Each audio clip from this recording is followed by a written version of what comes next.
வணக்கம், நான் எஸ்வி வெற்றிமுகன் பேசுகிறேன். நம்ம இந்த காணொளி பதிவில் பிரபல புல்லாங்குழல் இசை வித்தகரான ஹரிபிரசாத் சௌராசியா அவருடைய ஜாதகத்தை கிரக மண்டல அடிப்படையில் ஆராய்வோம்.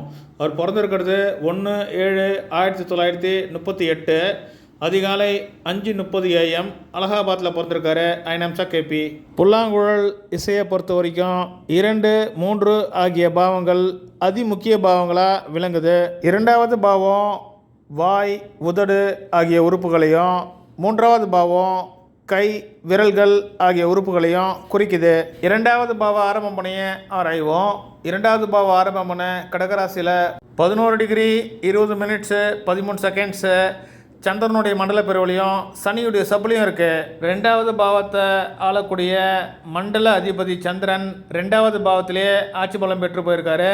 சந்திரன் 29°30' புதனுடைய மண்டல பிரிவில் இருக்குது. புதன் மிதுன லக்னத்திற்கு லக்னாதிபதியாகி லக்ன பாவத்திலேயே இருக்கார்.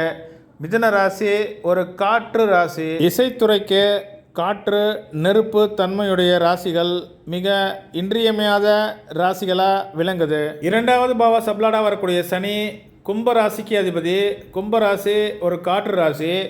சனி 10வது பாவத்தில் 24°18' தன்னுடைய சொந்த மண்டல பிரிவிலே இருக்கார். கலைத்துறைக்கு தலைமை பாவமான 5வது பாவ ஆரம்ப முனையை ஆராய்வோம்.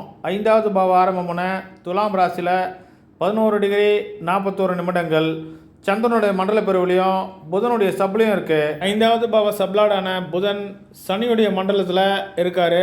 புதன் காற்று ராசியில் இருக்கார். புதன் லக்ன பாவத்தோட 2, 10 ஆகிய பாவங்களை பலமாக தொடர்பு கொள்கிறாரு. 10வது பாவ ஆரம்ப முனையை ஆராய்வோம். 10வது பாவ ஆரம்ப முனை மீன ராசியில் 7°19' சூரியனுடைய மண்டலத்திலையும் சந்திரனுடைய சபலையும் அமையுது. மண்டல அதிபதியான சூரியன் 1, 3, 6 ஆகிய பாவங்களை மண்டல வாயிலாகவும் 2, 7, 9 ஆகிய பாவங்களை சப்பு வாயிலாகவும் குறிக்காட்டுறாரு. 10வது பாவ சப்ளாடாக வரக்கூடிய சந்திரன் 1, 2, 4 ஆகிய பாவங்களை மண்டல வாயிலாகவும் 8, 10 ஆகிய பாவங்களை சப்ளாடு வாயிலாகவும் குறிக்காட்டுறாரு.